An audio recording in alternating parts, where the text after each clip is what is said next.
Welcome friend, आप सभी लोगों का स्वागत है।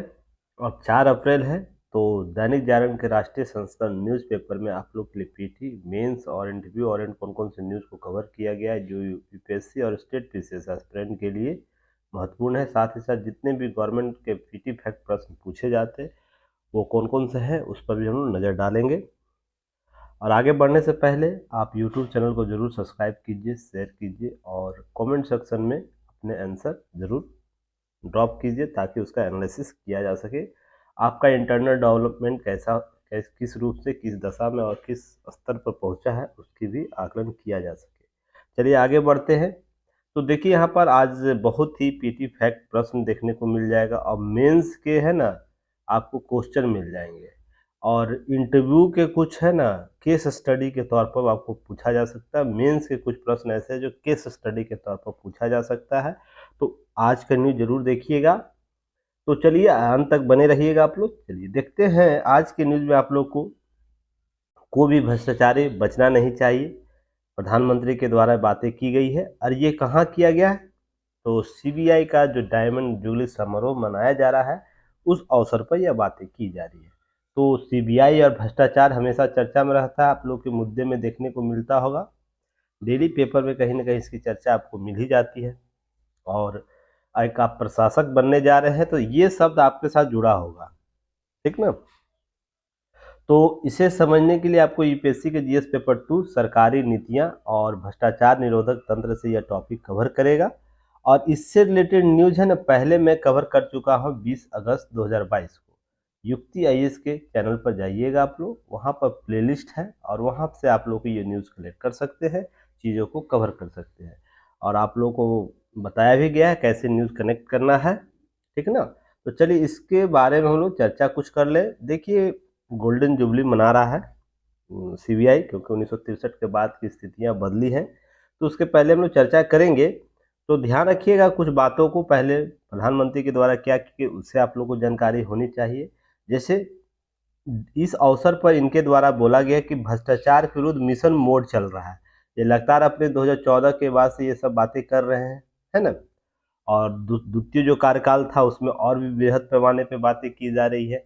तो ध्यान रखिएगा इस संदर्भ में भ्रष्टाचार के विरुद्ध जो कार्रवाइयाँ की गई पर्याप्त राजनीतिक इच्छा शक्ति का और भ्रष्टाचारियों को बचाने के लिए जो कदम उठाए जाने वो शक्तिशाली है। तो आप एक टर्मोलॉजी जरूर यूज सुनते होंगे अपने अध्ययन अध्यापन में, राजनीतिक इच्छा शक्ति और प्रशासनिक इच्छा शक्ति अगर हो तो कोई भी कार्य है ना उसकी सफलता प्राप्त की जा सकती। ये शब्द आप सुनते होंगे ना, कोई भी योजना को अगर धरातल पर लाना है उसके लिए राजनीतिक इच्छा शक्ति और प्रशासनिक इच्छा शक्ति का होना जरूरी है। अर्थात कहने का मतलब यह है, अर्थ यह होता है कि इच्छा शक्ति उस संदर्भ में आपको ना टॉप से लेकर बॉटम तक वो प्रक्रिया अपनाने के लिए उसके पॉजिटिव और नेगेटिव इम्पैक्ट को प्राप्त कर जब होगा इसका उसको संभालने के लिए ना टॉप ऑर्डर पर एक सहमति प्राप्त हो।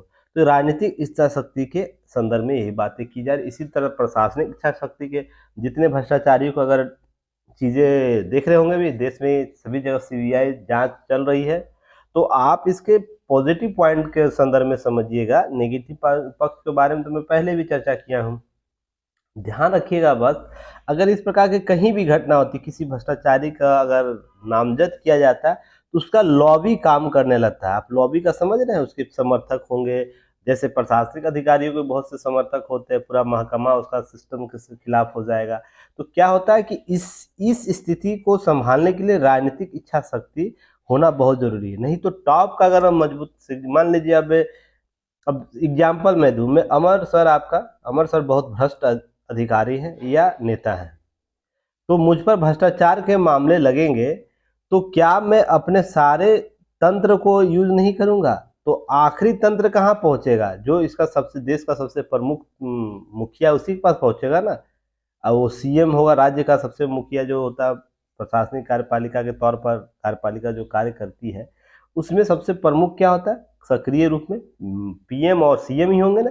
तो इस तंत्र तक पहुंचने के लिए मैं कार्य करूंगा। तो यही राजनीतिक इच्छा शक्ति की और अर्थात टॉप वाले में कुछ डिस्प्यूट होगा, मान लीजिए मेरे प्रस्ताव को प्रधानमंत्री और सीएम के द्वारा मान लिया जाता है तो मैं इस प्रकार की इच्छा शक्ति से आराम से बच सकता हूँ। इस प्रकार के भ्रष्टाचार के जो भी आरोप मुझ पर लगेंगे, क्योंकि सारी शक्तियां तो उन्हीं के साथ एग्जीक्यूट करती है ना।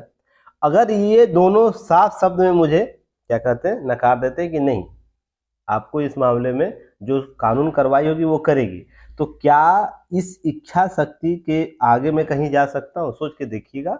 यही राजनीतिक और प्रशासनिक इच्छा शक्ति टॉप लेवल पर जब यह स्पष्ट हो जाए कि नहीं, आपको किसी भी प्रकार से न भ्रष्ट आचरण के लिए मुक्त नहीं किया जा सकता है, तो ये राजनीतिक इच्छा शक्ति के संदर्भ में स्पष्ट होता है। यहाँ क्लियर। अब भ्रष्टाचारियों को लोकतंत्र और न्याय के राह पर सबसे बड़ा बाधा माना, और यह देखिए आज का कॉन्सेप्ट नहीं है। जब से हम आधुनिक लोकतंत्र की बात कर रहे हैं, जहां पर प्रशासनिक तंत्र विकसित है, जिसमें हम लोग फ्रांस और यूरोपीय कंट्री की बात करते हैं, जहां पर नौकरशाह डेवलप हुआ है, वहां पर भी भ्रष्टाचार के या लोकतंत्र न करके आप यहाँ पर सोचिएगा, यहाँ पर प्रशासनिक भ्रष्टाचार के संदर्भ में बात कीजिएगा, क्योंकि पहले प्रशासन के संदर्भ में बातें होती थी। तो भ्रष्टाचार हमेशा सिस्टम के लिए है ना घातक रहा, और एक कॉन्सेप्ट है यह है ना, किस संदर्भ में नौकरशाह जैसे आवश्यक बुराई है, वैसे ही भ्रष्टाचार केवल हम आर्थिक संदर्भ में ही नहीं आकलन करके इसको है ना हम सामाजिक, राजनीतिक और एक सेकेंड, भ्रष्टाचार को हम केवल आर्थिक रूप से है ना, आर्थिक रूप से इसको आकलित नहीं करके कि भ्रष्टाचार का अर्थ केवल अर्थ के रूप में नहीं हो, अर्थ करने मतलब मनी के रूप में नहीं हो, यह है आपको एक सामाजिक भ्रष्टाचार का भी रूप देखने को मिलता है, राजनीतिक भ्रष्टाचार के रूप में देखने को मिलता है, उसके बाद आपको प्रशासनिक भ्रष्टाचार के रूप में देखने को मिलता है, अर्थात व्यक्तिगत भ्रष्टाचार भी देखने को मिलता है। तो ये भ्रष्टाचार हमेशा ने क्या है, जो लोकतंत्र का आधार है ना उसे समाप्त करने की और प्रयास करता है। ये जितना सक्रिय होगा लोकतंत्र के जो मौलिक जो तंत्र है ना, आप देखते होंगे मौलिक तंत्र यही सब आगे आके काम करते हैं, तो ये सब मौलिक तंत्र है ना कहीं कमजोर होता है। तो यहाँ से इतना चीजें आपको समझनी है। अब नीचे के पेजों में थोड़ा सा हम लोग चलेंगे, यहाँ पर कुछ की नोट्स दिया हुआ उसे सारे जगह पढ़ लीजिएगा, क्योंकि जो चीजें यहाँ बताई गई वहीं पर यहाँ पर चर्चा की गई है, ठीक है ना। चलिए, और सीबीआई के बारे में नीचे चर्चा किया गया उसे एक बार देख लेते हैं। इसकी स्थापना से संबंधित नीचे आ जाते हैं। देखिए यहाँ पर विस्तृत रूप से चर्चा किया गया, जो बातें हम लोग करते हैं, बहुत से आंकड़े दिए गए हैं, इसका यूज आप यूटिलाइज कर सकते हैं। 1941 से लेकर 1963 तक स्थापना तक की आंकड़े यहाँ दिए गए हैं। संथानन कमेटी के बाद इसकी गठन हुई थी, आप लोगों को पता होगा, पहले अगर जिनको नहीं पता है तो याद रखिएगा। संथानम कमेटी का जो रिपोर्ट आया था, जहां पर इस सीबीआई सब के संदर्भ में जो हम केंद्रीय स्तर पर जांच एजेंसी हो, तो इसकी स्थापना की बात की गई थी। और यह सीबीआई अभी है ना वर्तमान में भारत के सरकार के कार्मिक, पेंशन और लोक शिकायत मंत्रालय के अधीन कार्य करता है। और आप लोग को पता है ये मंत्रालय किसके अधीन होता है? पीएम के अधीन होता है, और राज्य के स्तर पर सीएम के अधीन होता है। तो ध्यान यह रखिएगा, इसलिए बार बार प्रधानमंत्री का नाम आपको आता है कि प्रधानमंत्री के इशारे पर ये संस्थाएं काम करती है, या किसी भी प्रधानमंत्री के बाद में। और पहले देखिए सीबीआई को पॉपेट बोला जाता है, अर्थात फिर उसके बाद तोता बोला जाता है, ये सब बहुत से टर्मिनोलॉजी यूज की जाती है, पर ऐसा नहीं है, बिल्कुल सोच के देखिएगा। नहीं, इन सब चीज़ों को मैंने पहले के वीडियो में आप लोग इसके पॉजिटिव पक्ष को समझाया था और कुछ नेगेटिव पॉइंट को समझाया था, तो आप उस वीडियो को जाके देखिएगा तो समझ में आ जाएगा आपको। 41 से लेकर अर्थात स्पेशल पुलिस एस्टेब्लिश जो एसपीई से लेकर सीबीआई तक के गठन की पूरी प्रक्रिया यहाँ दी हुई 41, 42, 43 से लेकर 63। इसको एक बार नज़र डाल देना। हालांकि मैं अभी की नोट्स जो आप लोगों को दूंगा वो जो आप उसी में कवर कर सकते हैं। ध्यान रखिएगा, यहाँ पर आंकड़े कुछ दिए गए, इसको क्या करना है कि आपको आंकड़ों को एक बार राइट डाउन कर लेना अपने कॉपी में। अब आंकड़ा ऐसे भी लिख सकते हैं, या तो फिर आप ऐसे भी बना सकते हैं, जैसे क्या है, आप एक आंकड़ा ले लीजिएगा, यहाँ पर कितना न्यूनतम कितना 67 है, तो यहाँ पर कर लीजिएगा 30 का कर लीजिएगा, 30, 60 या तो 80 कर सकते हैं, 90 कर सकते हैं, या तो फिर और भी आपको छोटा करना हो तो यहाँ पर 20 कर लीजिएगा, 40 कर लीजिएगा, 60 कर लीजिएगा। उसका वर्थ यहाँ लिख कर आप आंकड़े ये लिख लीजिएगा ऐसे सेम टू सेम, ठीक ना। या तो रेखा भी बना सकते हैं आप ऐसे, देखिए आप पर डिपेंड करता है कैसे बना सकते हैं, ठीक ना, ऐसे।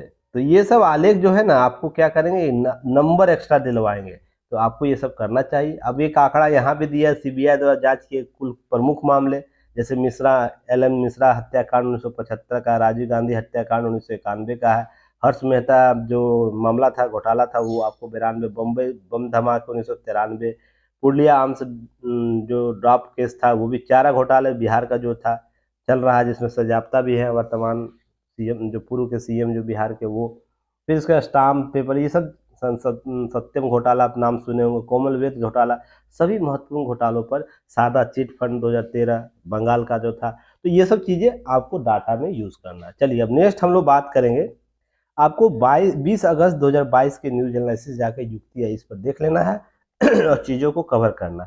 देखिए वहाँ क्या क्या कवर किया गया है, सीबीआई क्या होता है उसकी चर्चा की गई है, आप उसे जाके देख सकते हैं। नेक्स्ट है, तो सीबीआई भ्रष्टाचार अधिनियम के तहत कौन कौन से नियम के तहत काम करता है, सभी के बारे में चर्चा की गई। गठन प्रक्रिया क्या है उसकी चर्चा की गई है। और इसके आगे हम लोग देखेंगे स्वतः संज्ञान शक्ति क्या है, स्व मोटो पावर क्या होता है सीबीआई की, उसकी भी चर्चा की गई है, तो जाके इसको देख सकते हैं, समझ सकते हैं। विस्तृत चर्चा वहां पर एंगल थ्रू किया गया था न्यूज के अनुसार।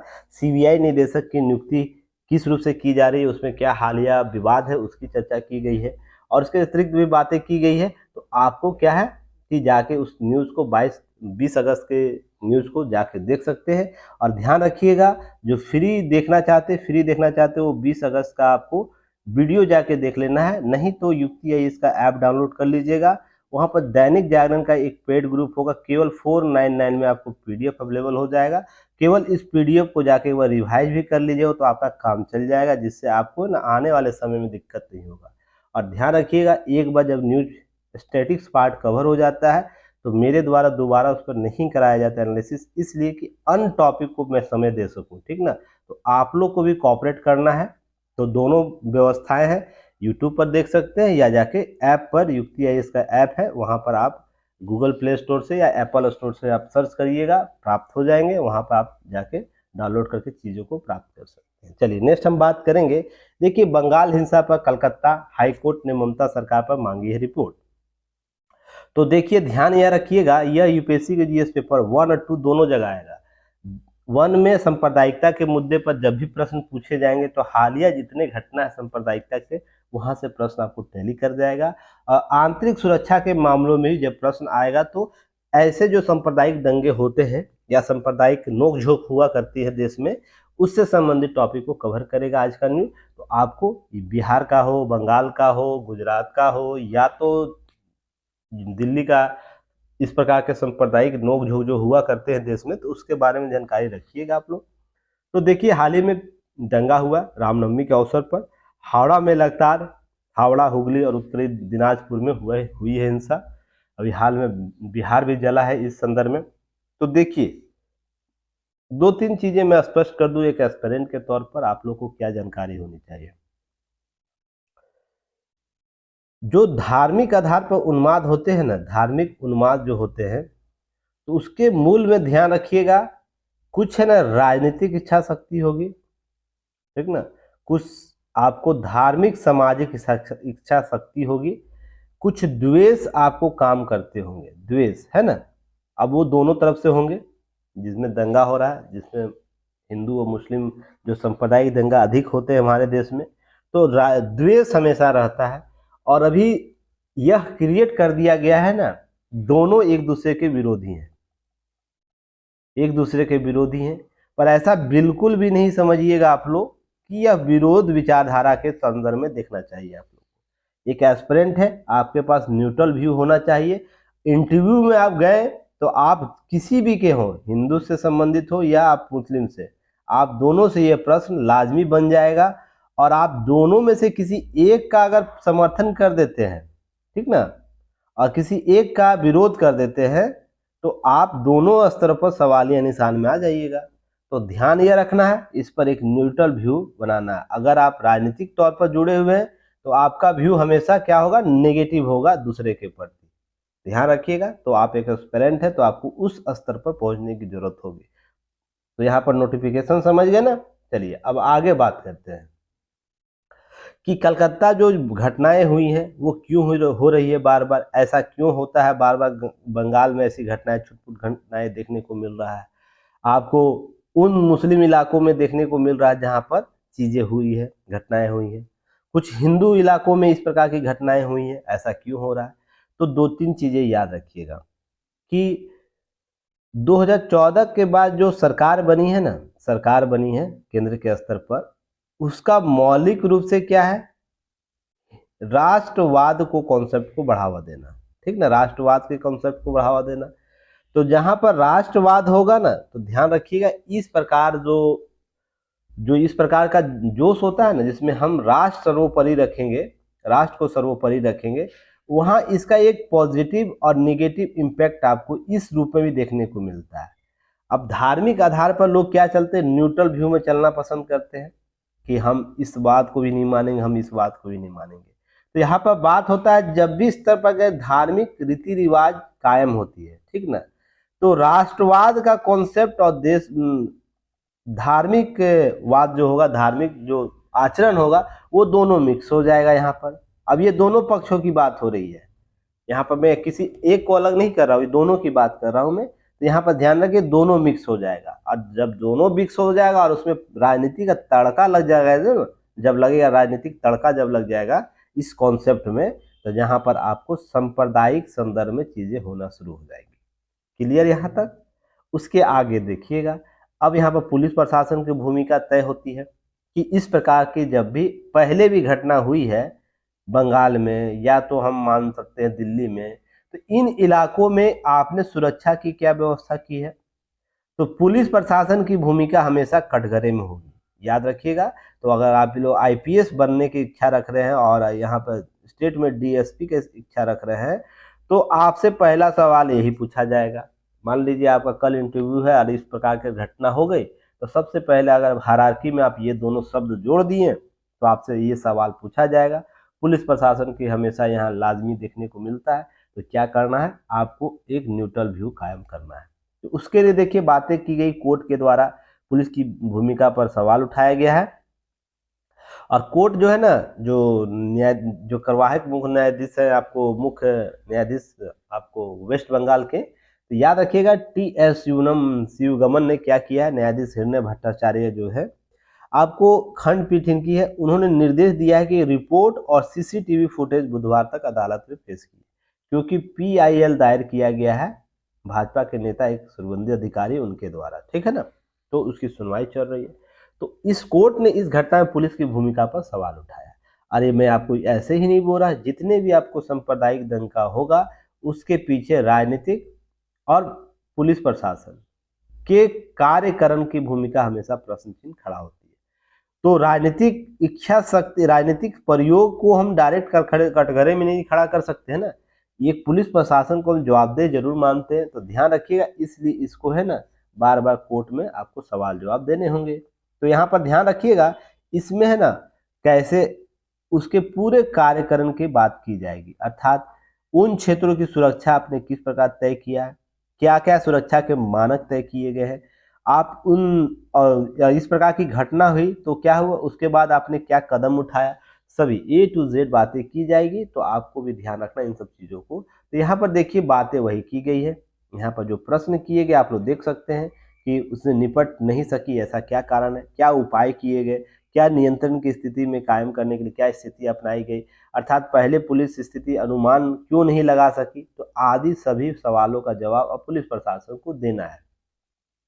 अब यहाँ पर ध्यान रखिएगा, साथ में राष्ट्रीय बाल अधिकार संरक्षण आयोग के द्वारा जो भी जवाब तलब किया गया है पुलिस आयुक्त को कि भाई साहब आप बताओ, कुछ बच्चों के द्वारा पत्थरबाजी किया जा रहा है, तो वीडियो आया तो वो बताओ, यह स्वतः संज्ञान लिया गया है।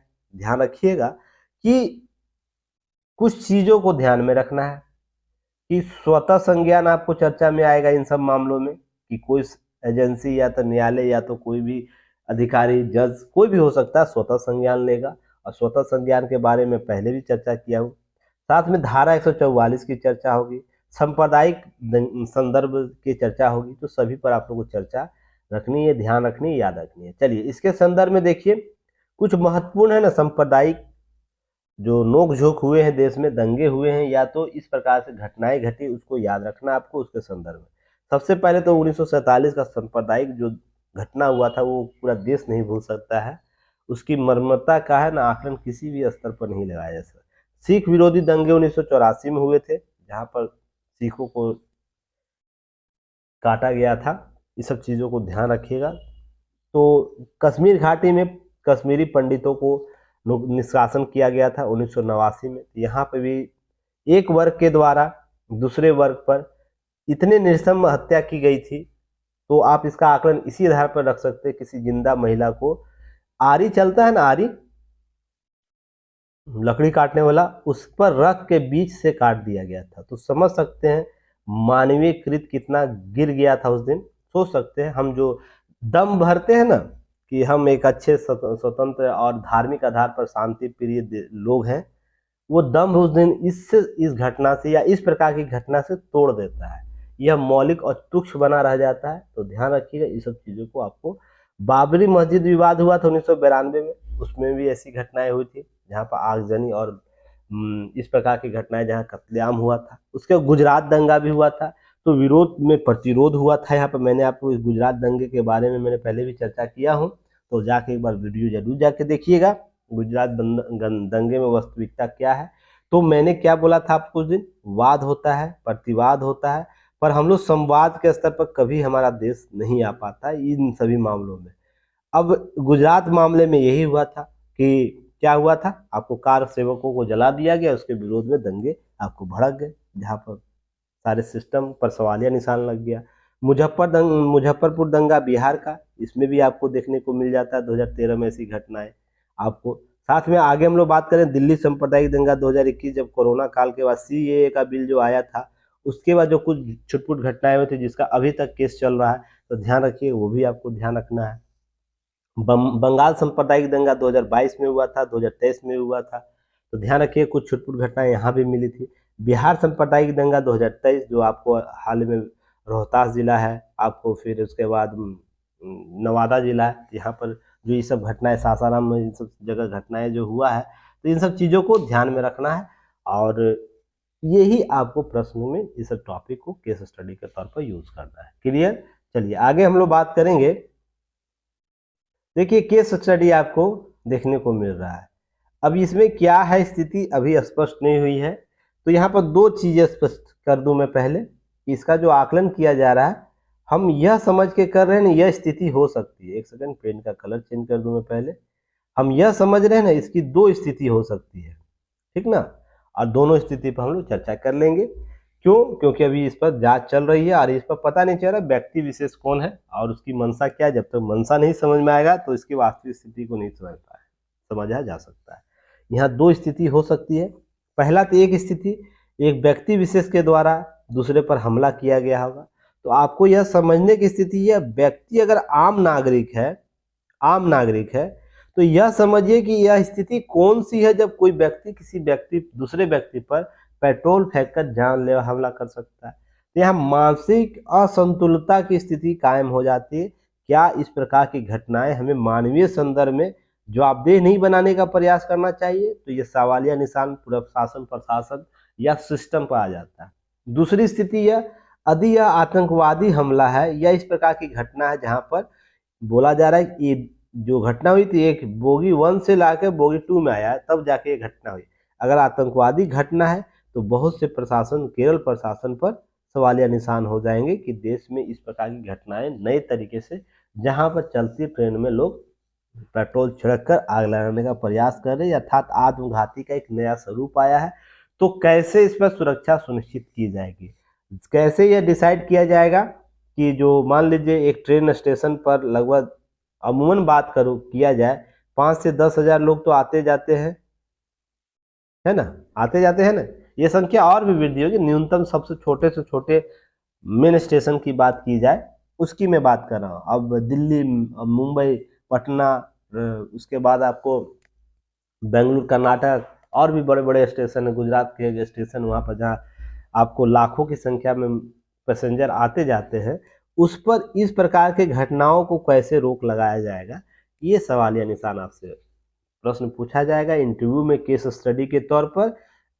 आपको यह केस बनाकर मेंस में भी हो सकता है, इंटरव्यू में भी हो सकता है। इस प्रकार की घटनाएं अगर अंजाम दी जा रही है तो आप होते उस क्षेत्र में, आपकी ड्यूटी रहती, तो आप कैसे इसको सुलझा सकते हैं, समस्याओं को कैसे प्राथमिक स्तर पर भी आपको उसको निदान पा सकते हैं। तो इस प्रकार की घटनाओं के संदर्भ में आपसे प्रश्न पूछ सकता है, इसे ध्यान रखिएगा। बाकी चीजें आपको यहाँ पर कहानियां दी गई है। वारदात में देखिए अभी तक आतंकी की घटना का घोषित नहीं किया गया है कौन है, पर केंद्रीय जांच एजेंसी एनआई लग गई है काम करना। और एनआई के बारे में पहले भी मैंने चर्चा किया हूँ, आपको जाकर प्ले लिस्ट में देखिएगा, डेट देना मैं भूल गया, कोई बात नहीं, होता है कभी कभी। और केरल के मुख्यमंत्री जो पिनई विजयन है, उनके द्वारा यह घटना की निंदा की गई है। अब किया क्या गया है कि कुछ कारण हुआ कि रात को जो है ना, इस ट्रेन में कोझिकोड जिले के एलाथूर के पास Alappuzha Kannur main executive express train में एक यात्री मामूली बहस के बाद क्या किया, एक यात्री पर है ना पेट्रोल छिड़क दिया। अब ट्रेन में बहस हुआ करती है, आप और हम भी जाते हैं तो कभी कभी बहस जरूर होती होगी। तो क्या इस छोटी सी बहस में कोई व्यक्ति एक पेट्रोल का चीजें छिड़क के आ जाएगा? दूसरी बात यहाँ है कि सुरक्षा के मानक कैसे तय किए जा रहे हैं कि ट्रेन में इस प्रकार के ज्वलनशील वस्तुएं ले जाना वर्जित है, तो ये व्यक्ति विशेष कैसे लेके चल गया? अर्थात जो एंट्री पॉइंट होगा वहां पर सुरक्षा के मानक तय नहीं होंगे। तो ये सब चीजें आपको ध्यान रखनी है। तो केस स्टडी के तौर पर आपको यह प्रश्न पूछेगा, तो इस केस से क्या क्या कमियां निकल रही है ना, तो आपको वो कमियां गिननी है, उसको पॉइंट आउट करके लिख के भेजना है। तो क्या करना आपको, आंसर इसका लिख के भेज देना, इसका पॉइंट आउट क्या, इसके नेगेटिव पक्ष आपको क्या क्या नजर आए इस घटना के बाद, और अगर आप प्रशासक होते तो आप इसके लिए क्या आपको क्या करना, क्या आप इस पर कदम उठाते, इसके संदर्भ में कुछ पॉजिटिव पॉइंट आपको लिखकर कहाँ भेज देना है। युक्ति आईएएस के कम्युनिकेशन ग्रुप बना हुआ, वहां पर भेज सकते हैं, या पेड ग्रुप है आप लोग तो दैनिक जागरण के न्यूज़पेपर एनालिसिस वाले ग्रुप में आप भेज दीजिएगा। चलिए नेक्स्ट हम लोग बात करेंगे आगे। 27 मिनट हो गया, कोई बात नहीं, चलिए फटाफट देखिए। 1 अप्रैल से 661 जरूरी दवाओं पर कीमत प्रतिशत में हुई है 7% हुई है कमी, जो हमारे स्वास्थ्य मंत्री उनके द्वारा बातें की गई। इस पर हाल ही में मैंने न्यूज़ किया है, लास्ट वीक में किया है, तो आप लोग जाकर प्लेलिस्ट में देख लीजिएगा। विजडम एजुकेशन के भी स्टूडेंट और यूपीएससी के स्टूडेंट जो है, दोनों जाके अपने अपने प्लेलिस्ट में देख सकते हैं। तो यहाँ पर क्या करना है कि जो चीज़ें रिवाइज की गई उसको एक बार देख लीजिएगा। ये क्यों इतना इंपॉर्टेंट हो गया, क्योंकि जो मुख्य विपक्षी पार्टी के तौर पर जानी जाती है कांग्रेस के अध्यक्ष जो है मल्लिकार्जुन खड़गे के द्वारा आरोप लगाया गया है कि स्वास्थ्य परिवार कल्याण मंत्री मनोज सिन्हा ने सिरे से नकार दिया कि उनके द्वारा बोला गया कि कुछ दवाइयों में है ना आपको वृद्धि हुई है। 11% का इनका द्वारा आंकड़ा दिया गया है कि वृद्धि हुई है। इधर देखिए खड़गे ने लगभग 334 दवाओं और 1000 फार्मूलेंस की कीमत में 11% वृद्धि का आरोप लगाया। तो हाल ही मैंने आप लोग इस पर न्यूज एनालिसिस किया था, तो कुछ दवाइयों की कमी हुई जिस पर दर है कम होंगे, तो ध्यान रखिएगा। तो इसके संदर्भ में स्पष्टीकरण दिया है। तो ये न्यूज ज़्यादा इंपॉर्टेंट है, आपको उससे संबंधित चीज़ों को कवर करना कि कितना जरूरी दवाओं पर कीमत 7% से कम हुई है, साथ में कितने पर छूट सरकार दे रही है। तो आप इसको एक बार देख लीजिएगा, कवर कर लीजिएगा। तब देखिए बिहार में जातियों पर जनगणना की जा रही है, अलग अलग कोड दिए जा रहे हैं। तो आप लोग क्वेश्चन बताना है कि जातिगत जनगणना जो की जा रही है बिहार में, वो कितने चरण में है, कितना चरण है। प्रथम जो चरण था वो कब प्रारंभ किया गया, कब से कब तक हुआ। द्वितीय जो चरण हो रहा है होगा वो कब से कब तक होगा। तो इसको बताना है आप लोगों को, कमेंट सेक्शन में आप बता सकते हैं। ये सब पहले चर्चा की जा चुकी है। और देखिए 15 अप्रैल से आने वाले दूसरे चरण में 215 और अन्य मिलाकर 216 आबादियों की गिनती की जाएगी, जहां पर सभी को कोड दिया गया। तो ये सब चीज़ें आपको अपडेट रखना है। इस पर जो चीज़ें हैं बिहार में जातिगत जनगणना कितना उचित है, इस पर चर्चा मैं पहले कर चुका हूँ। तो युक्ति है इसके प्लेलिस्ट में जाके देख लीजिएगा, न्यूज एनालिसिस का प्लेलिस्ट आपको कवर हो जाएगा। ये 2023 वाले प्लेलिस्ट में जाइएगा, बना हुआ Dainik Jagran newspaper analysis playlist 2022, आप उसमें जाकर चीज़ें देख सकते हैं। चलिए नेक्स्ट हम लोग बात करेंगे नीचे आ जाते हैं, सीबीआई पर चर्चा हो चुकी है। आप लोग चैनल को जरूर सब्सक्राइब कीजिए, शेयर कीजिए, सपोर्ट कीजिए और कमेंट सेक्शन में सपोर्टिव मैसेज और जो भी प्रश्न का उत्तर पूछा जाता है उसे देने का प्रयास कीजिए। और खासकर विजडम एजुकेशन के जो स्टूडेंट हैं वो तो जरूर प्रयास कीजिए आप लोग, क्योंकि देखिए होगा क्या कि मैं अपने लिए नहीं ये बोल रहा हूँ, ये आप अगर लगातार प्रयास करना शुरू करिएगा ना तो आने वाले 1 से 2 महीने में, विश्वास मानिए 1 से 2 महीने के बाद आप है ना बेहतर स्थिति में होइएगा। आज स्वयं आप आकलन कर लेके क्या करना है, एक अपना एक पेपर लिख लीजिएगा, ठीक ना, आप अपनी आज की स्थिति को और चिपका दीजिएगा अपने स्टडी टेबल के सामने या स्टडी जहाँ भी कर रहे हैं वहाँ पर दीवार पर चिपका दीजिएगा। आप ईमानदारी से लिखिएगा कि मैं क्या जान रहा हूँ, क्या जान रही हूँ, किसी टॉपिक पर कितना मेरा क्षमता है लिखने का और समझने का और बोलने का, कितना पेज में किसी टॉपिक पर लगातार लिख सकती हूँ, ये लिख कर है ना आप चिपका दीजिएगा। और विश्वास में नहीं है, रेगुलर 1 से 2 महीना अगर आप ये कर लेते हैं, डेली 10 पेज का जो मैं बोला हूँ आप लोग को लिखिए, 10 पेज आंसर राइटिंग प्रोग्राम उसमें शामिल होइए, दैनिक जागरण की न्यूज एनालिसिस को लिखने का प्रयास कीजिए। अगर ये लगातार 1 से 2 महीने करते हैं ना तो ये तीसरा महीना है ना, तीसरा महीना जो होगा आप उस पेज को एक बार फिर से गौर से कीजिएगा, एक नया पेज पुट आउट कीजिएगा और उसके बाद जो मिनट लिखा रहेगा यहाँ पर ना, मैं किसी टॉपिक को 5 मिनट 10 मिनट 15 मिनट लिख सकता हूँ या लिख सकती हूँ, वो देखिएगा सीधे ना 5 से 7 गुना आपको वृद्धि नजर आएगी वहाँ पर, 5 से 7 गुना। यह आजमाया हुआ ट्रिक है, तो ध्यान रखिएगा, इससे जितना आप बचने का प्रयास कीजिएगा उतना ही आप लोग खाई में जाइएगा। मैं स्पष्ट बात टू द पॉइंट बोलने वाला टीचर हूँ। अगर आपको किसी को बुरा लगता है या किसी को समस्या लगता है, ये आपकी समस्या है, ठीक ना। यहाँ आपकी लड़ाई जानते किससे है, लड़ाई किससे है, आपसे है ना, आपके आसपास के पड़ोसियों से नहीं है। आपकी लड़ाई है ना एग्जाम में उन टॉपरों से है जो हमेशा टॉप करने की आदत है, टॉप बनने की आदत है। अब मान लीजिए उनका प्रवृत्ति है टॉप बनना, ठीक ना, वो बनते नहीं है, अनायास वो टॉप नहीं हो जाएंगे, ठीक ना, उनकी प्रवृत्ति होती है टॉप बनने की। तो प्रवृत्ति टॉप बनने की होती है तो वो सारे क्षमता का प्रयोग करते हो, ऐसे ही लगातार वो टॉप नहीं होते हर जगह। तो आप सिलेक्शन चाहिएगा ना तो वो सक्षम क्षमता को डेवलप करना होगा, और ये केवल एक ही आधार पर आ सकता है। अगर आप जीरो लेवल पर अभी हैं, मान लीजिए उसमें कुछ जीरो लेवल पर आप किसी एग्ज़ाम में टॉप करना चाहते हैं, उसमें लिस्ट में नाम आना चाहता है, आना चाहते हैं, उस लिस्ट में अपना नाम दर्ज करवाना चाहते हैं, तो ध्यान रखिएगा उसके लिए केवल लेखन ही एक ऐसी क्षमता है जो आपको न उस स्तर पर पहुंचाएगी। नहीं, बाकी कहानी आप सुनते रहिए, बाकी कहानियाँ न्यूज़ देखते रहिए, बाकी किताबें पढ़ते रहिए, उसका एक इम्प्लीमेंट जब तक लेखन क्षमता में नहीं होगा तब तक आपकी कुछ नहीं होने वाले। पीटी पास करके ही क्या कीजिएगा, क्या कर लीजिएगा पीटी पास करके, कुछ कर पाइएगा, सोच के देखिएगा। अब मेंस में आपका नंबर जो कट ऑफ है उससे अगर 70 से 80 नंबर या 100 नंबर एक्स्ट्रा नहीं आएगा तो भी आप क्या कर लीजिएगा, ये सोच के देखिएगा। और यह तभी प्राप्त होगा जब ये स्टूडेंट ये इन सब चीज़ों को कवर करता है। इस चीज़ को आप आज गांठ बांध लीजिए, विजडम एजुकेशन के जो स्टूडेंट हैं, मैं केवल युक्तियाँ इस पर जो लोग हैं उनको पता है, वो लगातार प्रयास करते हैं, ग्रुप में भेजते हैं। आप लोग भी ये इनिशिएटिव लीजिए, इतना बेहतर सुविधा आप लोग को दी जा रही है। इंडिया में ऐसी सुविधा आपको कोई भी इंस्टीट्यूट नहीं देता है Dainik Jagran news paper analysis में, कि आप आंसर राइटिंग को लिखिए, उसको इन्वोलेट कीजिए और उसके बाद चीज़ों को एक्सप्लेन करिए। केवल समझ लीजिए सब चीज़ों को, और आपको इस लिस्ट में लाना है तो आपको ये प्रयास लगातार करना होगा। ऐसा नहीं कि केवल आज लिखें और 10 दिन गायब हो गए, यह 10 दिन लिखना होगा, 10 डे डेली लिखना होगा। अगर सप्ताह 7 दिन हो रहा है तो 7 डे आपको लिखना होगा। हाँ, कभी कभी इमरजेंसी में छूट गया अलग मैटर है, पर लिखना जरूर है।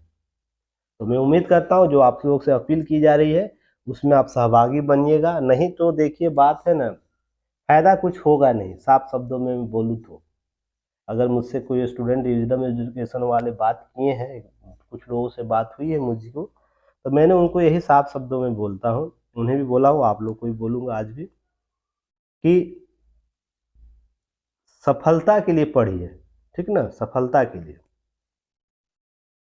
और सफलता के लिए जब पढ़िएगा ना प्राप्त करने के लिए, तो इसके जो मानक है ना उसको पूरा करना होगा। नहीं तो केवल खाना पूर्ति करिएगा ना, बिहारी शब्दों में या यूपी के स्टूडेंट के बेल्ट में बोला जाता है खाना पूर्ति करना, है ना।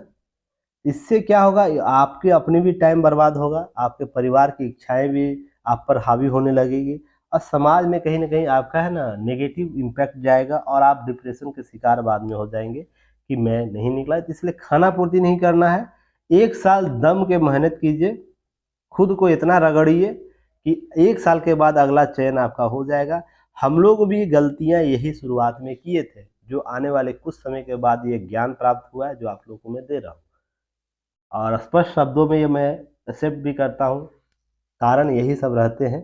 बाकी कहानियाँ आप टॉपर बन जाइए तो बोलिएगा ना 18 घंटा पढ़ते हैं, कितना घंटा पढ़ते हैं आपको ही पता है।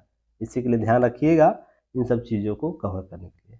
अब देखिए, प्लास्टिक और एल्युमिनियम का कचरा देगा सड़क निर्माण की शक्ति, ये आपको इसको एक बार कलेक्ट करना है। इस पर भी पहले बहुत दफ़ा न्यूज आ चुका है, कैसे कैसे आप लोगों को क्या करना है कि जो भी इस प्रकार के इनिशिएटिव लिया जाता है ना उसको एक बार कवर कर लेना। अभी है नीदरलैंड्स में यह तकनीक का प्रयोग हो रहा है, नीदरलैंड्स में केवल नीदरलैंड में हो रहा है, तो ऐसी तकनीक भारत में भी आएगी।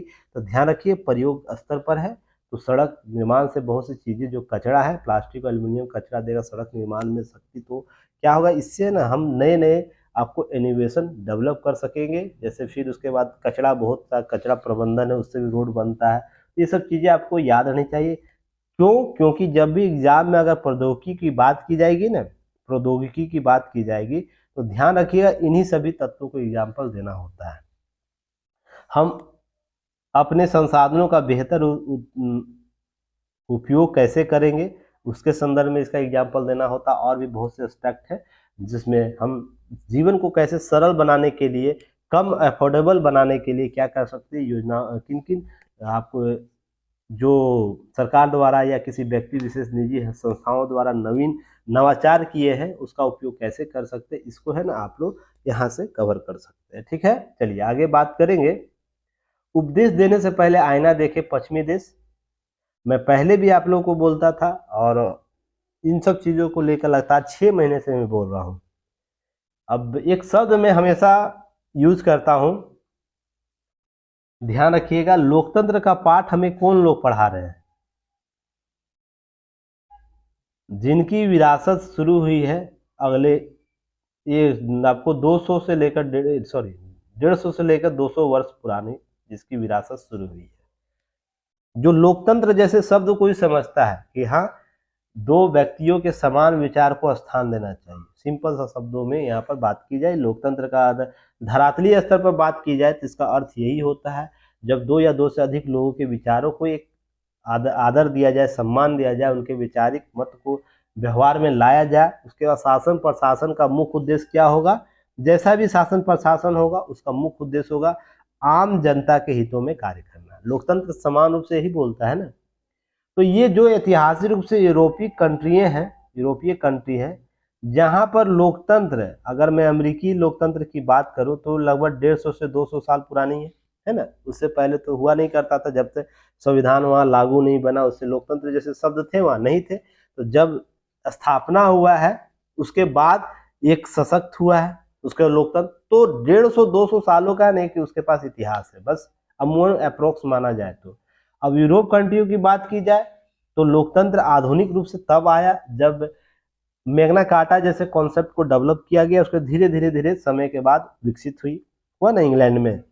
और भारत को ये लोकतंत्र के उपदेश दे रहे हैं जहां पर हम लोग 5वीं से 6ठी शताब्दी में ही गणतंत्र जैसे शब्दों का प्रयोग करते थे। हमारे पौराणिक ऐतिहासिक तथ्यों में सभा, समिति और विधत जैसे शब्द का प्रयोग किया गया है, जहां पर क्या है आम जनता लोग भी आते थे, सभा में बैठते थे, वरिष्ठ व्यक्ति आके राय विचार देते थे, और राजा उसमें निर्णय लेने से पहले न समाज में जो सबसे वरिष्ठ व्यक्ति हुआ करता था, सभा समिति जब भी लेती थी निर्णय तो वरिष्ठ व्यक्ति के राय को जरूर सुनती थी, है ना। वो आपको इस सभा समिति विधत की बात की जाए वहां पर, या तो हम फिर बात करते हैं स्थानीय प्रशासन की बात करते हैं जो लोकतंत्र का सबसे धरातलीय नींव है ना, यही ना है जिसमें हम आपको प्राचीन जो भारतीय संदर्भ में है बातें की जाए उसमें भी देखने को मिलता है, या ऋग्वेद से भी चीज़ें वहाँ पर कवर की जाती है, वहाँ बताई जाती है।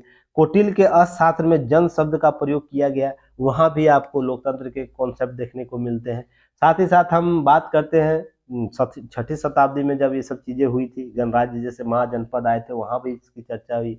उसके बाद हम लोग आपको दक्षिण साम्राज्य में चोल प्रशासन देखते हैं, वहाँ भी आपको लोकतंत्र के जन जो सबसे धरातलीय स्तर है, आपको स्थानीय प्रशासन उसकी बात की गई है। उसके बाद हम लोग दिल्ली सल्तनत में आते हैं। दिल्ली सल्तनत में सल्तनिया शब्द यूज किया गया है, जो कहीं ना कहीं जन शब्द से जुड़ा हुआ था, अर्थात जो न्यूनतम स्तर है वहां पर आपको यह चीजें कवर करता था। अगर हम मुगल प्रशासन की बात करें तो मुगल प्रशासन में भी धरातलीय स्तर पर चीजें कवर की गई थी। यहाँ तक कि जब प्रशासनिक तंत्र का हम वर्गीकरण करते हैं तो याद रखिएगा 3 स्तर का वर्गीकरण होता था ना। सबसे स्तर पर जिला प्रशासन, उसके बाद न्यूनतम नगर प्रशासन उसके अंतर्गत आता था। तो यहाँ भी जन शब्द का प्रयोग किया गया। शेरशाह सूरी के संदर्भ में बात करें, वहां भी बातें करते। उसके बाद आके अंग्रेज लोग एल्टन मेयो और उसके बाद जो इरविन जी के द्वारा जो चीजें शुरू की गई, हम लोग वहां से मान लेते हैं कि हमारे यहाँ स्वशासन, स्थानीय स्वशासन की चीजें प्रारंभ हुई थी। बात है ना। तो ध्यान रखिएगा, यह ब्रिटिश काल के दौरान दी गई विरासत नहीं है, यह हमारे ओरिजिन के साथ विरासत जन्म ले ली है। अब यहाँ पर हमारा जनतंत्र हुआ करता था, फिर भी उसकी भावनाएं क्या होती थी, जनता के हितों की सर्वाधिक सुरक्षा करना, यही हुआ करता। जितने भी प्राचीन भारत के इतिहास के, प्राचीन इतिहास के जो राजा हुए हैं, उनका अगर कॉन्सेप्ट समझा जाए, हालांकि उनका चयन जनतंत्र के, राजतंत्र के आधार पर होता था, पर ध्यान रखिएगा उनके मूल में क्या था, जनता के सर्वाधिक हित। वो अशोक रहे, चंद्रगुप्त मौर्य रहे, या बहुत से राजाओं के संदर्भ में, या हम दिल्ली सल्तनत के बाद आते हैं, मुगल साम्राज्य में भी आते हैं, कमोवेश जनता के भावों को देखा जाता है। हाँ, कुछ शासकों के द्वारा अपनी इच्छा शक्तियों की पूर्ति की गई है, क्योंकि वो बाहर से आए। जब उनका भारतीयकरण पूरा हो गया, अर्थात मुगल जब प्रशासन आता है, तो आप देखते हैं मुगल प्रशासन का भारतीयकरण जब हुआ, ये भी भारतीय आचरण जिसकी पराकाष्ठा हम कहाँ देखते हैं, अकबर के शासनकाल में देखते हैं, जहाँ पर चीजें आपको समझ में आए, लोकतंत्र के संदर्भ में बातें हो रही। हम आधुनिक तौर पर है ना इस जीवन शैली को क्या नाम दिए, लोकतंत्र दिए। यही है ना सेम, और कॉन्सेप्ट वही है। अब आइए यूरोप और अमेरिका पर बात करते हैं हम लोग। तो अभी हाल ही में आपको गांधी जी के ने जो विदेश में और देश में जो चीजें, अब क्या शब्द मैं बोलूं इनको, अगर लग जाएगा तो किसी को बुरा भी लग सकता है। अगर मैं इस शब्द बोलूं लोकतंत्र, जो लोकतंत्र खतरे में है, मैंने आप लोगों को न्यूज एनालिसिस लास्ट क्लास में किया तो वहां बताया था लोकतंत्र खतरा कैसे है, इसका वास्तविक कोई परिभाषा है। हम कब मानेंगे कि लोकतंत्र खतरे में है, वास्तविक परिभाषा आपको नहीं है। बस हम आकलन कर लेते हैं, हाँ ये चीज नहीं हुआ तो लोकतंत्र खतरे में, ये चीज नहीं हुआ तो लोकतंत्र खतरे में, ये चीज नहीं हुआ तो लोकतंत्र खतरे में, यही बात की जाती है। अगर हम इन मौलिक अधिकारों में हम केवल वाक और अभिव्यक्ति की स्वतंत्रता की हम बात करें, या हम एजेंसियों के प्रयोग की बात करें, या और भी जो चीजें इसके एस्पेक्ट उभर कर सामने आ सकते हैं उसकी बात करें, तो हम अब यहाँ पर 2 चीजें समझिएगा आप, कि क्या वाक व्यक्ति की स्वतंत्रता केवल वाक व्यक्ति की स्वतंत्रता शेष रह गया है? क्या यह राजनीतिक इच्छा पूर्ति करने का एक हथियार तंत्र नहीं बन गया है? वाक व्यक्ति की स्वतंत्रता, वाक और अभिव्यक्ति की स्वतंत्रता के साथ कर्तव्य भी जुड़ा हो, ये कौन समझेगा? कोई समझता है? नेता हो या अभिनेता हो या कोई आम जनता हो। ट्विटर, सोशल मीडिया, फेसबुक, फलना ढकाना, व्हाट्सएप, यूनिवर्सिटी, जो भी आप बात करते हैं, वहां पर वाक और व्यक्ति की स्वतंत्रता तो सब बोलता है, पर कर्तव्य को निश्चित करेगा कि आपको किस सीमा तक किसी मुद्दे को बोलना है, उसकी सीमा निर्धारण क्या होनी चाहिए। देश हित सबसे परी है, तो देश हित के मुद्दे कैसे होने चाहिए। मैंने एग्जाम्पल दिया था ना कि जो हमारे गायक जो है, मैं उनका नाम बार बार भूल जाता हूँ, गायक है जो पाकिस्तान गए थे और बम्बई हमले के बारे में बोले थे, जावेद अख्तर जी, सॉरी जावेद अख्तर जी। इनको हमेशा मामले भारत में अनेकों बार ये बोले उनकी चीजें सही नहीं है, उसको सुधार करने की जरूरत है, बहुत से कॉन्सेप्ट इनके द्वारा दिए गए थे। पर जैसे विदेशी भूमि पर जाते हैं पाकिस्तान में, तो उनकी आंखों में आंखें मिलाकर ये बात बोलते हैं कि आतंकवादी जो भारत में गलियों में हुआ था, भारत के सड़कों पर आतंकवादी जो घटना हुई थी, वो आपके शहरों में खुले घूम रहे हैं, तो हम कैसे रिश्ते सुधार करेंगे। तो यह न हुआ हमारे देश की हित और सुरक्षा की बात करने वाले लोग। अब बात करें हम राहुल गांधी जी को। हमारे पास मुद्दे हजार, आपको कंट्रडिक्शन के मुद्दे होंगे किसी पार्टी विशेष में, व्यक्ति विशेष में या पद विशेष में, पर जब भी आप भारत भूमि से बाहर जाते हैं, आप राष्ट्र का संबोधन करते हैं, राष्ट्र का संबोधन कर रहे हैं, तो राष्ट्र कितना भी बुरा हो उससे बेहतर आपको सपोर्ट करना है उसको। अब मान लीजिए अमेरिकन, जर्मन और यूरोपियन कंट्री, कोई भी देश के लोगों को ले लीजिए, अगर वो आके देश के बाहर आके कोई भी बात करते हैं तो एक यूनिटी फॉर्म में बात करते हैं, फिर अपने देश में जाएंगे तो विरोध आपको प्रदर्शन करेंगे। यहाँ तक कि बहुत से नोबेल विजेता है, पुरस्कार विजेता है ना, अपने देश के मुद्दे पर अर्थात अपने अपने देश के मुद्दे पर अपने अपने विचार अलग अलग रखते हैं, पर जैसे वो देश के बाहर जाते हैं चीज़ों को स्पष्ट करने लगते हैं। ये सब चीज़ें समझने की जरूरत है। यहाँ पर बात की जा रही है, अब लेख में देखिएगा, भारत में लोकतंत्र और व्यक्ति की स्वतंत्रता को लेकर अपनी चिंता के मुंह खोल दिया और सीधी आलोचना से बचे रहे, ये बातें की गई है। अब ध्यान रखिए, इससे पहले राहुल गांधी ने ब्रिटेन में अपने भाषण में पश्चिमी लोकतांत्रिक देशों पर सवाल कुछ किए थे। उस समय भारत में घटनाचक्र क्रम में यह चुप था। यह जो कंट्री, यूरोपीय कंट्री, अमेरिकी कंट्री जो है, बातें जो करता है ना, प्रवक्ता बैठ के तुरंत बयानबाजियां कर देता है और रिपोर्ट में दे देता है कि वाक्य व्यक्ति स्वतंत्रता हनन हो रहा है, लोकतंत्र हनन हो रहा है। तो यहाँ पर चीजें समझने की जरूरत है कि जब एक मुद्दे पर आप सवाल कर रहे हैं ना, सवाल कर रहे हैं, तो दूसरे मुद्दे पर भी सवाल कीजिए। पहले तो आप ये तय कर लीजिए आप हैं क्या, कहना क्या चाहते हैं भाई। अगर वही व्यक्ति भारत के संदर्भ में बात कर रहा है तो आप तुरंत प्रश्न चिन्ह हो जा रहा है। वही व्यक्ति अगर पश्चिमी लोकतंत्र के बारे में चर्चा कर रहा है तो आपके पास मुंह नहीं खुल रहा है। इसका मतलब साफ नजर आता है आपकी नीतियों में दोहरी नीति है ना, दोहरी नीति अपनाना चाहते हैं। यानी विदेशी, अमेरिकी और यूरोपीय कंट्री की बात हो रही है। जब राहुल गांधी के द्वारा एक मुद्दे पर बात की गई तो आपसे प्रश्न उठा, दूसरे मुद्दे पर प्रश्न आज तक नहीं उठा। ये कॉन्सेप्ट आप यहाँ समझिएगा। दूसरा कि न्यूयॉर्क के मैनहट्टन जिले में ग्राउंड जीरो पर महापंचायत अमेरिका में लगाया गया, जिसमें है ना अमेरिकी राष्ट्रपति डोनाल्ड ट्रंप, पॉन स्टान एक है वहां पर, जो स्टॉर्मी डेनिस को विवाहेतर संबंध के मुंह बंद रखने के लिए क्या किया, लगभग $1,30,000 की रिश्वत दी। उस मामले में फैसला सुना और उनको आरोपित बनाया गया। हो सकता है कुछ दिन के बाद उनको जेल भी हो जाए। अब देखिए यहाँ पर बातें हैं कि अगर किसी मुद्दे में यूरोप और अमेरिकन कंट्रियों में कोई भी मुद्दा होता है, विवाद होता है, उसका सजा सुनाया जाता है तो पद से डायरेक्ट लोग पद छोड़ देते हैं। पर भारत में ऐसा बिल्कुल भी नहीं है। भारत में क्या, हम लोग और भी थेथोलॉजिया अपनाते हैं, अर्थात कहने का मतलब ऐसा क्यों हो गया, ऐसे क्यों बातें हुई, पूरा लोकतंत्र समाप्त हो गया, अर्थात शासन प्रशासन क्या हो गया, डैमेज हो गया। अर्थात अगर इन पर कोई आरोप प्रत्यारोप लग गया भारतीय नेताओं पर तो पूरा शासन महकमा ही खराब हो गया। पर यूरोपियन कंट्री, अमेरिकी कंट्री में अगर किसी व्यक्ति विशेष पर आरोप प्रत्यारोप लगते हैं, अगर सिद्ध हो जाते हैं तो चुपचाप क्या करते हैं, अपना पद छोड़ते हैं और सजा काटते हैं, क्योंकि उनको अपने संवैधानिक संस्थाओं पर विश्वास है। पर भारत में बिल्कुल ऐसा है। देखिए यहाँ बातें लिखी गई है,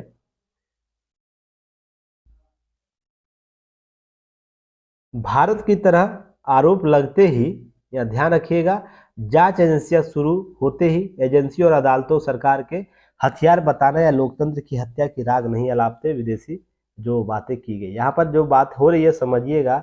आपको सूरत न्यायालय के द्वारा फैसला दिया गया, 1 सप्ताह से अधिक हो गया, लगातार कांग्रेस क्या कर रही है, उसका हथियार बना के, अर्थात न्यायालय पर आपको विश्वास नहीं है। यह कोई मोदी सरकार या भाजपा के द्वारा निर्णय नहीं दिया गया है, यह न्यायालय के द्वारा दिया गया है। अर्थात कहने का अर्थ आप यह कह रहे हैं कि जो सरकार है वो न्यायालय को भी कंट्रोल कर रही है। तो न्यायालय तय करे ना कि क्या कंट्रोल है, क्या अनकंट्रोल है। तो अगर न्यायालय के फैसलों पर आपको विश्वास नहीं है तो चीजें समझिएगा, यहीं पर कंट्राडिक्शन शुरू हो जाता है, यहीं पर विरोधाभास शुरू हो जाता है कि एक तरफ आप क्या कहते हैं कि हम पर आरोप प्रत्यारोप लग रहे हैं और इस पर न्यायालय, सारी संस्थाएं भी की है, चीजें स्पष्ट की गई है ना। तो यहाँ पर ध्यान रखने वाली बात है, आपको किन किन संदर्भों को समझने की जरूरत है। यहाँ पर वाक और अभिव्यक्ति की स्वतंत्रता उल्लंघन का अर्थ यह नहीं माना जाना चाहिए कि आपको राजनीतिक रूप से ना राजनीतिक तांडव करने का छूट दे दी गई है। वाक और अभिव्यक्ति की स्वतंत्रता, अर्थात आप वाक व्यक्ति की स्वतंत्रता के संदर्भ में कुछ भी बोल दीजिए, कुछ भी कह दीजिए और कुछ भी आधार पर चीज़ों को अस्पष्ट कर दिए। हाल ही में देखते हैं और बहुत से एजेंसियों पर, अभी मैं आपको बात करूं, आम आदमी पार्टी की बात करूं, गुजरात चुनाव हुए हैं ना, उनको वहां 13% वोट मिला है। तो देखिएगा, चुनाव आयोग पर एक भी आरोप प्रत्यारोप नहीं लगा, क्योंकि इसके बाद उनको 9वीं राष्ट्रीय पार्टी का दर्जा वहां से प्राप्त हो गया। अब वो भी प्रोसेसिंग में है, उनको जल्द ही सर्टिफिकेट मिल जाएगा। तो 9वीं राष्ट्रीय पार्टी बन गए, तो चुनाव आयोग पर एक भी प्रश्न खड़ा किए। अब जैसे ही दूसरे राज्यों में हारेंगे इनके द्वारा, या इनके जैसे जो भी पार्टियां हैं जो जीत नहीं पाती है, तुरंत बोलेंगे चुनाव आयोग बिका हुआ है, चुनाव आयोग ईवीएम को हैक कर दिया, फलना टकाना, बहुत सी चीजें आपको वो कवर करेंगे। तो ध्यान यह रखिएगा, जो भी लोग हैं, या ऐसा नहीं कि भाजपा शासित लोग नहीं करते, सभी लोग करते हैं, हमारे देश के जितने राजनीतिक लोग, या हम भी, आप भी करते हैं। जब आपके इच्छा अनुसार नहीं चीजें हो रही है ना, तो याद रखिएगा, आपको दही खट्टा है, दही खट्टा है कॉन्सेप्ट सुने हैं ना, और आपकी दही कभी खट्टी नहीं होती है, ये कॉन्सेप्ट सुने ना, वही हमारे देश की राजनीति का हाल है। जिसे थोड़ा सा आपको न्यूट्रल चीजों को करके कवर करना है। चलिए नेक्स्ट हम लोग बात करेंगे, अब है नहीं कुछ, एक न्यूज है, चयन की प्रक्रिया में परिवर्तन का सुझाव जो आपको समिति गठित की गई है उनके द्वारा यह बोला गया है कि क्या करना है कि 6 माह के अंदर जो यूपीएससी का जो चुनाव चयन प्रक्रिया है वो पूरी होनी चाहिए। ऐसी कमेटी जो संसदीय समिति है ने ऐसा रिपोर्ट दिया है। अब देखिए यूपीएससी क्या करती है।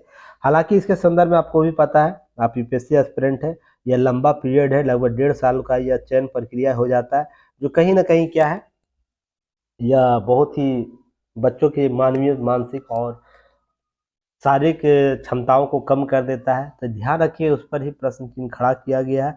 इस पर विशेष कुछ है जो जानकारी आपको होनी चाहिए, ध्यान रखिएगा। यह आपको प्रश्न आपको यहाँ से पूछेगा नहीं, बस एक एस्पिरेंट के तौर पर जानकारी आपकी होनी चाहिए।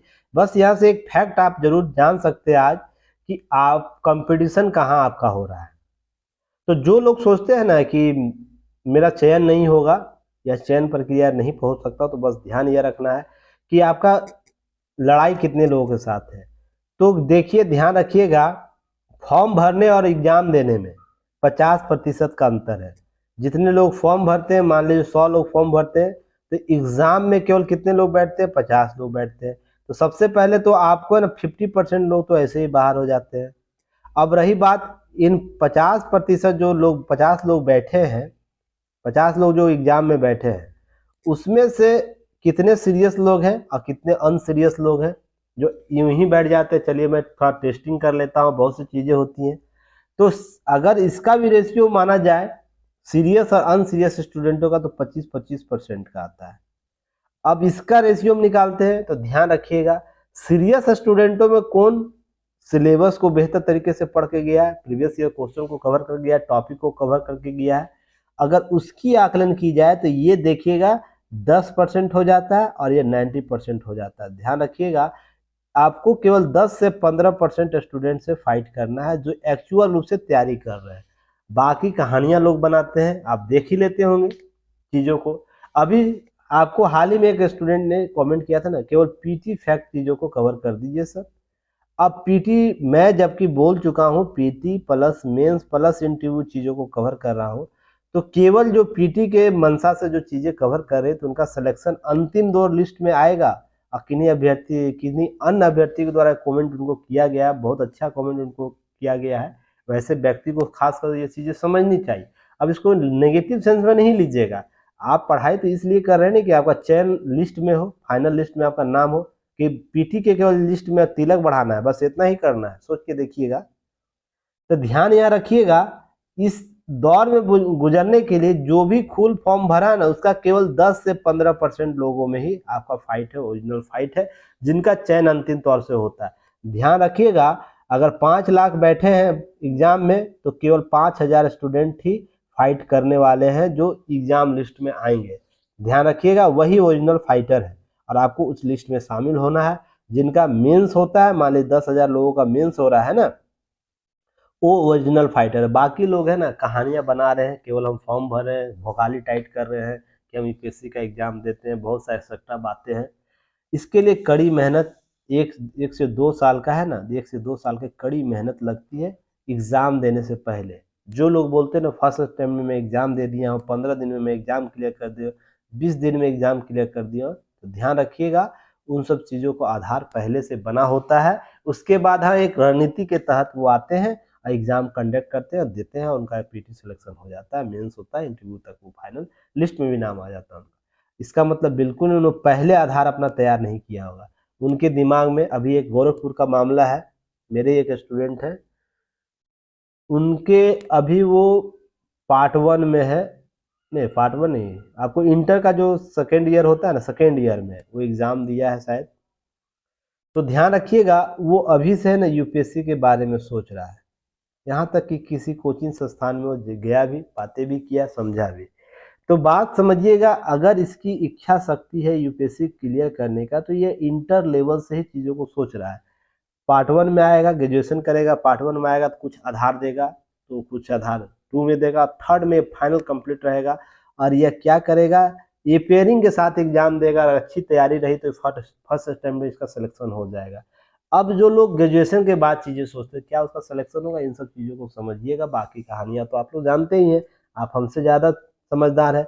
अब डिजिटल धोखाधड़ी का शिकंजा कसने की बात की गई है, जो हाल ही में आपको साइबराबाद लास्ट डे मैंने जो कवर किया था, साइबराबाद पुलिस जो 25 मार्च को लास्ट वीक जो कवर किया गया ना, आपको क्या किया था, व्यक्ति को पकड़ा था साइबराबाद पुलिस के द्वारा डाटा चोरी के संदर्भ में। तो देखिए उनके पास 67 करोड़ लोगों का ना संस्थाओं और संगठनों का डाटा अलग अलग 135 श्रेणियों में रखा हुआ उनके यहाँ से बरामद किया गया, 24 राज्य और 8 महानगरों के नागरिकों के। तो यह डाटा चोरी इतना बड़ा कॉन्सेप्ट है, सोच के देखिएगा। इससे क्या होता है, बहुत से व्यक्तिगत ब्लैकमेलिंग शुरू किया जाता है, जिसमें मैं भी क्या हूँ, प्रताड़ित हूँ।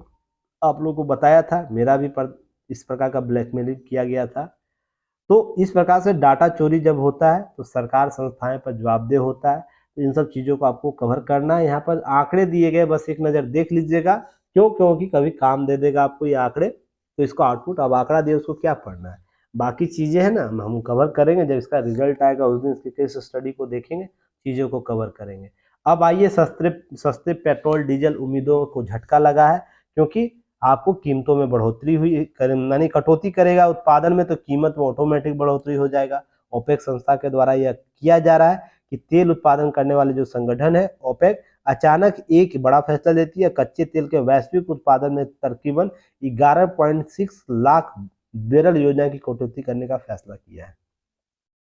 जब प्रोडक्शन कम होगा तो सप्लाई कम होगी, तो क्या होगा, डिमांड पॉलिसी में प्रॉब्लम होता है, और यह क्या होगा, महंगा हो जाता है प्रोडक्ट, उससे उन्हीं लोगों तक पहुंचेगा जो इस प्रकार के पैक करते। तो चीज़ें आपको समझने की जरूरत है कि कैसे यह महंगा होगा। ध्यान रखिएगा, पिछले माह $75 था, यह बैरल स्तर पर पहुंच चुका था कच्चा तेल, अब फिर 84-85 प्रति डॉलर आपको होगा, अर्थात 9 रुपया से 10 रुपया की वृद्धि आपको दर्ज दे रही है प्रति बैरल। तो आपको ध्यान रखिएगा, इससे मौद्रिक नीति जो प्रभावित होती, समिति को कुछ सोचना होगा कि अब कैसे चीज़ों को कवर करना है, तो बैठक होगी तो वहाँ पर कवर की जाएगी। अब ध्यान रखिएगा, तेल उत्पादक संगठन और उससे संबंधित तेल नीतियाँ क्या, उस पर पहले भी मैंने न्यूज़ कवर किया 27 नवंबर 2022 के न्यूज एनालिसिस में। तो आपको क्या करना है, आपको युक्ति है इसके चैनल पर जाना है, यूट्यूब चैनल पर, वहाँ पर प्लेलिस्ट में निकाल लेना है, ये देख लेना है, या तो जो पेड ग्रुप के चैनल, पेड ग्रुप लिए हुए, ज्वाइन किए हुए ऐप पर, युक्ति है इसके ऐप पर, तो आप 22 नवंबर का जाके वो पीडीएफ देख लीजिएगा, चीज़ें कवर हो जाएंगी। अब देखिएगा, ध्यान रखिएगा, यह यूपीएससी के जीएस पेपर 2 और 3 में कवर करेगा ऊर्जा संसाधन, वृद्धि और विकास और वैश्विक संगठन के संबंधित फैसलों के संदर्भ में। तब ध्यान यह रखना है, एक सेकेंड होल्ड कीजिएगा।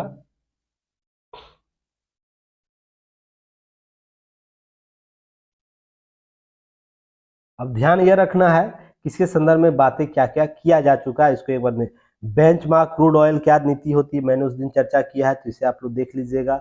उसके बाद विश्व में रोजाना कितने बैरल की खपत है, लगभग उस समय के आंकड़े नवंबर के दिए गए थे, हाल के आंकड़े मैं आपको फॉरवर्ड कर दूंगा।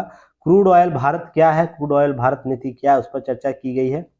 इंडियन क्रूड बास्केट क्या होता है, थ्योरी या क्या है, उस पर चर्चा की गई है, तो आप लोग इसे देख सकते हैं, समझ सकते हैं। उसके कैसे तय की जाती है पेट्रोल डीजल की कीमतें, उस पर भी मैंने चर्चा किया हूँ, तो आप लोग देख लीजिएगा जाके, आपको सारा चीज़ मिल जाएगा। ओपेक क्या है, ओपेक क्या है इसकी भी चर्चा की, कौन से संगठन है, ओपेक में कुल कितने देश है, सभी पर चर्चा की गई है। और उसके बाद ओपेक प्लस क्या है, ये भी कॉन्सेप्ट आपको बताया गया उस दिन है, इसके क्या फ़ायदे हो सकते हैं और इसमें भारत से संदर्भित चीज़ों हितों को कैसे सुरक्षा की जाती है। अब भारत में लगातार कीमत बढ़ता या घटता है, पेट्रोल की दाम लगभग औसत उतनी ही रह रही है हालिया कुछ दिनों से, कुछ वर्षों से, तो ऐसा क्यों कारण है, सभी पर चर्चा मैंने 20 नवंबर में किया है। तो आप लोग को क्या करना है, जाके वीडियो देख लेना, उसके पीडीएफ को एक बार रिवाइज कर लेना, देख लेना। उम्मीद करता हूँ सारी चीज़ें कवर हो गई होंगी। पहले पूर्ववर्ती न्यूज़ को जरूर देख लीजिएगा, जो विजडम एजुकेशन के स्टूडेंट हैं, जो युक्ति वाले, सब तो देख ही लिए होंगे। तो चलिए फिर हम लोग कल मिलते हैं एक नए न्यूज़ एनालिसिस के साथ, तब तक के लिए धन्यवाद, जय हिंद।